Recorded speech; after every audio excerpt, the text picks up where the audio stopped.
இது ஒரு நகரத்தோட கதை இல்ல, இது ஒரு அழிந்த உலகத்தோட சாட்சி. ஒரு காலத்துல இங்க வாழ்க்கை ஓடியது. மக்கள் சிரிச்சாங்க, குழந்தைகள் விளையாடினாங்க, ரயில் சத்தம் இரவை கிழிச்சு ஓடிச்சு போச்சு. கப்பல் ஹார்ன் கடல முழுக்க ஒலிச்சது, கோயில் மணி நம்பிக்கையோட ஒலிச்சது. ஆனா ஒரு இரவு, ஒரே ஒரு இரவு, கடல் கோபம் கொண்டது, காற்று கர்ஜிச்சது. அடுத்த நாள் காலை இந்த நகரமே இல்ல, வீடுகள் இல்லை, மக்கள் இல்லை, ஒலிகள் இல்லை.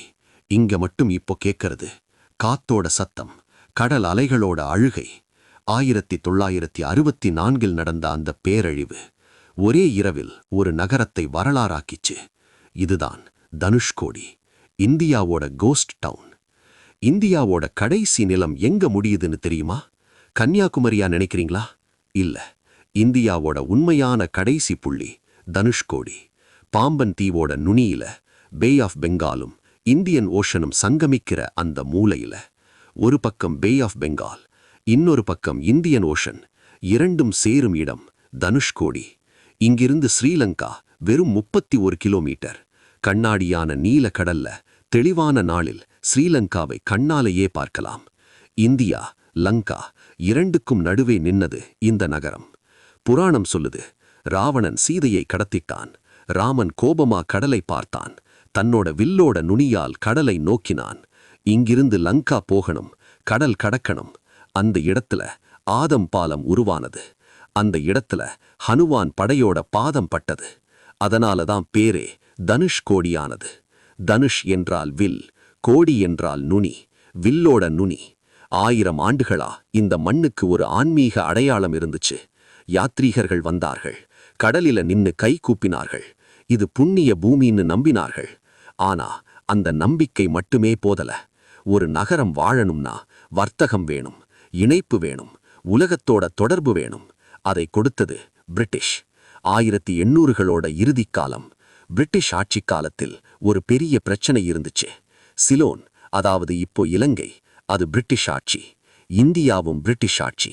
இரண்டும் ஒரே ஆட்சிக்குள் இருந்தாலும் இரண்டு இடத்துக்கும் நடுவே பயணம் ரொம்ப கஷ்டம். யாருக்கு கஷ்டம்? தேயிலை தோட்டங்களில் வேலைக்கு போற தமிழ் தொழிலாளர்களுக்கு, கொழும்புக்கு பொருள் வியாபாரம் செய்யும் வியாபாரிகளுக்கு, புனித யாத்திரைக்கு போகும் பக்தர்களுக்கு. அந்த நேரத்துல தூத்துக்குடியிலிருந்து கப்பல் ஏறி கொழும்பு போகணும்னா 21 மணி நேர கடல் பயணம். அந்த பயணம் ரொம்ப கஷ்டமானது. பால்க் நீரிணையில் அலைகள் கொந்தளிக்கும், கப்பல் ஆடும், மக்கள் வாந்தி எடுப்பார்கள்.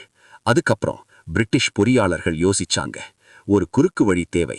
தனுஷ்கோடியிலிருந்து இலங்கையோட தலைமன்னாருக்கு வெறும் 35 கிலோமீட்டர். தூத்துக்குடி வழியா போனால் 270 கிலோமீட்டர் கடல் பயணம். இந்த வழியா வெறும் 35 கிலோமீட்டர். 1902 கட்டுமானம் தொடங்கியது. வடிவமைத்தவர் அமெரிக்க பொறியாளர் வில்லியம் ஷெர்சர்.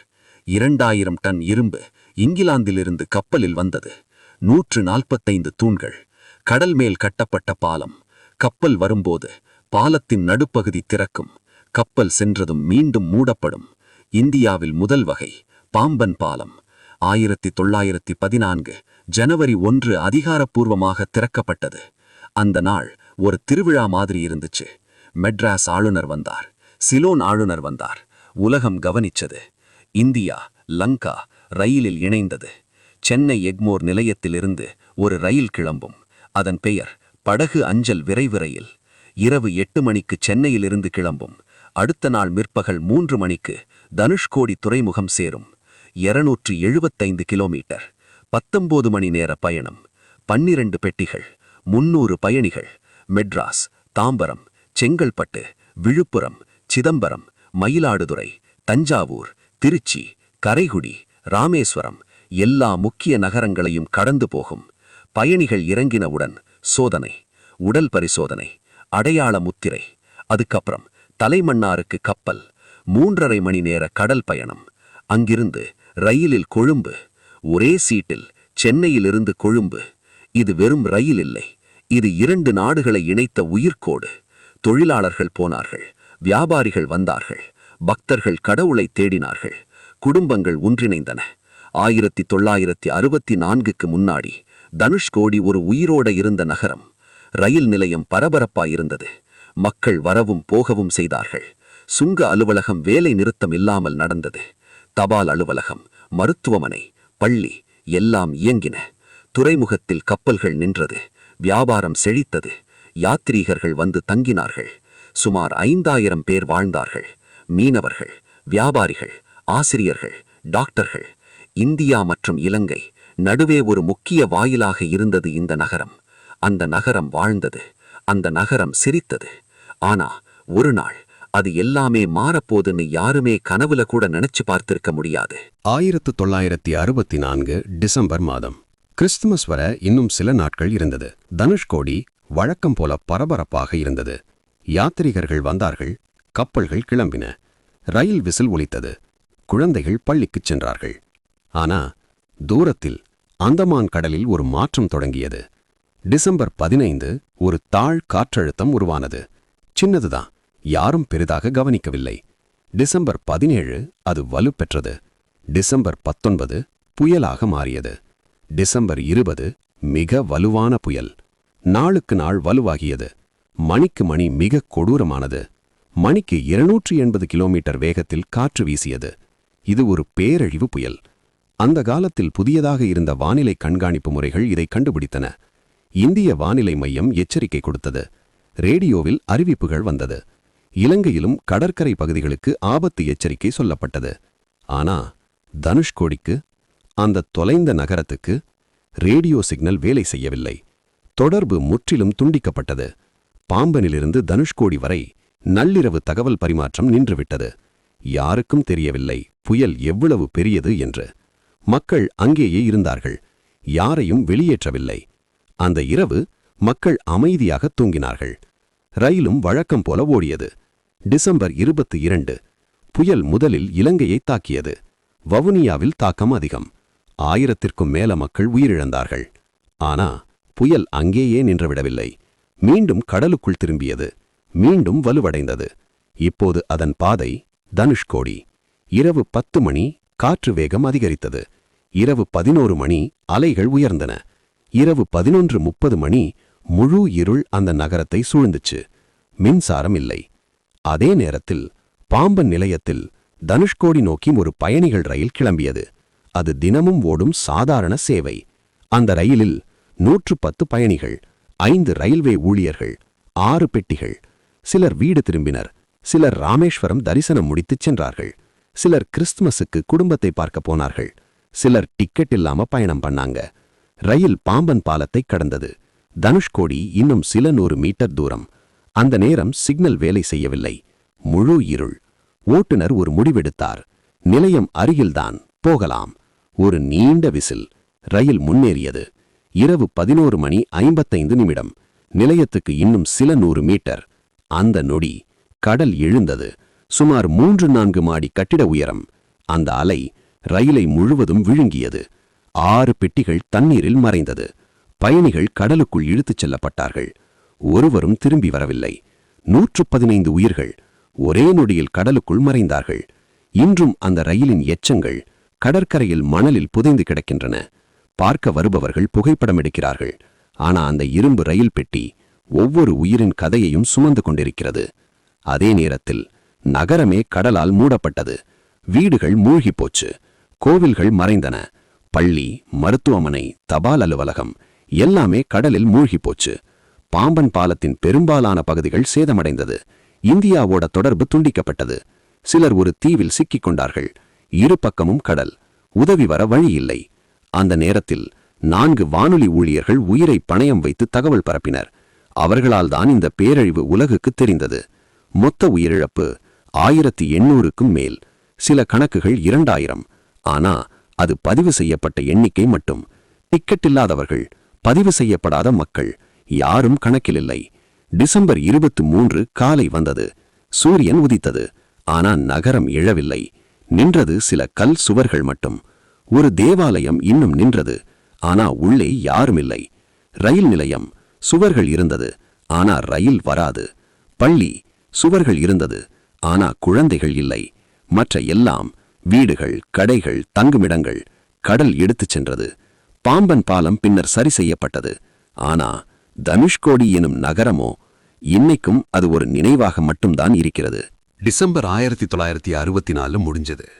1965 ஆரம்பிச்சது. ஒரு அரசு முடிவெடுத்தது. தனுஷ்கோடி மனிதர்கள் வாழ தகுதியற்ற இடம். ஒரு நகரத்தை ஒரே ஒரு கையெழுத்துல அழிச்சிட்டாங்க. வரைபடத்துல இல்ல, ஆனா வாழ்க்கையில மின்சாரம் இல்ல, தண்ணீர் இல்ல, மருத்துவம் இல்ல, பள்ளி 5ஆம் வகுப்பு வரை மட்டும், சாலை கூட இல்ல. பல வருடங்கள் நீங்க இங்க இருக்கக்கூடாது, அதுதான் அரசு சொன்னது. ஆனா சிலர் போகவில்லை. சுமார் 400 மீனவ குடும்பங்கள் இன்னும் அங்கேயே இருக்காங்க. ஏன்? அவங்களுக்கு வேற இடம் இல்ல, வேற வாழ்க்கை தெரியாது. அந்த கடல் தான் அவங்களோட மூச்சு. ஒரு பாட்டி, 78 வயசு. 1964 அவங்க கணவர் கடலில் போயிட்டார். யாரும் உதவி செய்யல. அவங்க என்ன பண்ணாங்க? தனியா ஒரு குடிசை கட்டுனாங்க, ஒரு டீ கடை வச்சாங்க. இப்பவும் அந்த இடத்துல வர்ற பயணிகளுக்கு டீ கொடுக்கறாங்க. அந்த அழிவுகளுக்குள்ளேயும் ஒரு உயிர் இன்னும் போராடுது. இது ஏழ்மை கதை இல்ல, இது அழிவுகளை தாங்கிக் கொள்ளும் மனசின் கதை. ஒரு பக்கம் மீண்டும் ரயில் பாதை போடலாம்னு சொன்னாங்க, சாத்தியம் இருக்குன்னு பேசுனாங்க, கல் வைத்தாங்க, படம் எடுத்தாங்க. ஆனா ரயில் வரல, இன்னும் வரல. ஒரே ஒரு அரசு பள்ளி வந்தது, ஆனா 5ஆம் வகுப்பு வரை மட்டும். அதுக்கு மேல படிக்கணும்னா 20 கிலோமீட்டர் தூரம் போகணும். அந்த குழந்தைகளுக்கு அது முடியுமா? அதனால் புத்தகம் விட்டு வலை பிடிக்க ஆரம்பிச்சிட்டாங்க. இப்போ தனுஷ்கோடி ஒரு சுற்றுலா இடம். ஆயிரக்கணக்கான மக்கள் வர்றாங்க, புகைப்படம் எடுக்கறாங்க, அழகான இடம்னு சொல்லி போறாங்க. ஆனா அங்க வாழ்ற மக்களுக்கு நீங்க இங்கிருந்து வெளியே போங்கன்னு நோட்டீஸ். எங்கே போவாங்க? யாரும் சொல்லல. ஒரு பெண் கேக்குறாங்க, நாங்க எங்க போவோம்? எங்களுக்கு இந்த கடல் தான் தெரியும், இந்த வாழ்க்கை தான் தெரியும். ஒரு நகரத்தை புயல் அழிச்சது, ஆனா அந்த மக்களை அரசு மெதுவா அழிக்குது. 2004 டிசம்பர் மீண்டும் கடல் கோபப்பட்டது. சுனாமி. அலை வருவதற்கு முன்னாடி கடல் திடீர்னு பின்னோக்கி விலகிச்சு. அந்த சில நிமிஷங்களுக்கு கடலுக்குள் புதைந்திருந்த நகரம் மீண்டும் வெளியில் வந்தது. சுவர்கள், கட்டிடங்கள், பல வருடங்களா மறைந்திருந்த நினைவுகள் ஒரு நிமிஷம் மட்டும் மீண்டும் உயிரோட நின்னது. அதுக்கப்புறம் மீண்டும் கடல் வந்து அதை மூழ்கடிச்சிட்டு போச்சு. இயற்கை கதவு திறந்து இதுதான் நான் மறைச்சு வச்சதுன்னு காட்டி மீண்டும் மூடுச்சு. இன்னைக்கு தனுஷ்கோடிக்கு போனா நீல கடல் தெரியும், வெள்ளை மணல் தெரியும், அழகான ஸ்கை தெரியும். டூரிஸ்ட்கள் போன்ல போட்டோ எடுக்கறாங்க, பியூட்டிஃபுல் பிளேஸ் சொல்றாங்க. ஆனா கொஞ்சம் நிதானமா பாருங்க. அந்த தேவாலய வாசல் யாரையோ வரவேற்று நின்னுச்சு. அந்த பிளாட்ஃபார்ம் யாரையோ கூட்டி போச்சு. அந்த ட்ரெயின் சிக்னல் போஸ்ட் யாருக்காகவோ காத்து நின்னுச்சு. அந்த பழைய ரயில் பாவை கடைசி பயணத்தோட சுமையை இன்னும் தாங்கிக்கிட்டு இருக்கு. இது வெறும் அழிவுகள் இல்ல, இவை நினைவுகள். ஒரு நகரம் வாழ்ந்ததுன்னு சொல்றது கடலில் மூழ்கி கிடக்குது. உலகம் மறந்துட்டது, அரசு கோப்பை மூடிட்டது. ஆனா 400 குடும்பங்கள் இன்னும் அங்கேயே இருக்காங்க. மின்சாரம் இல்லாம, தண்ணீர் இல்லாம, அடிப்படை வசதிகள் இல்லாம. அவங்க சொல்றது ஒரே ஒரு வார்த்தை, இது எங்க மண்ணு, எங்களோட மக்கள் இங்க வாழ்ந்தாங்க, இங்கதான் இறந்தாங்க, நாங்களும் இங்கதான் இருப்போம், இங்கேயே இறப்போம். அந்த ரயிலில் போன 115 உயிர்கள், அந்த ஆயிரக்கணக்கான மக்கள், அந்த நகரம் எல்லாமே நினைவுகளா மாறிச்சு. ஆனா நினைவுகள் இறக்காது. ஒரு நகரம் கடலில் மூழ்கலாம், ஆனா அந்த நகரத்தோட ஆத்மா இன்னும் அந்த காற்றுல இருக்கு, அந்த அலைகள்ல இருக்கு, அந்த மண்ணுல இருக்கு. தனுஷ்கோடி மூழ்கிய நகரம், மறக்காத நகரம். இந்த வீடியோல தனுஷ்கோடியோட கதை முழுசா பார்த்தோம். இது உங்களுக்கு ஏதாவது ஃபீல் ஆச்சா? காமெண்ட்ஸ்ல சொல்லுங்க. தனுஷ்கோடி போயிருக்கீங்களா? என்ன ஃபீல் ஆச்சுன்னு.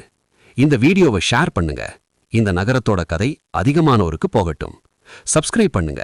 அடுத்த வீடியோல இன்னொரு மறந்து போன கதையோட வரேன். நான் உங்கள் வீரா.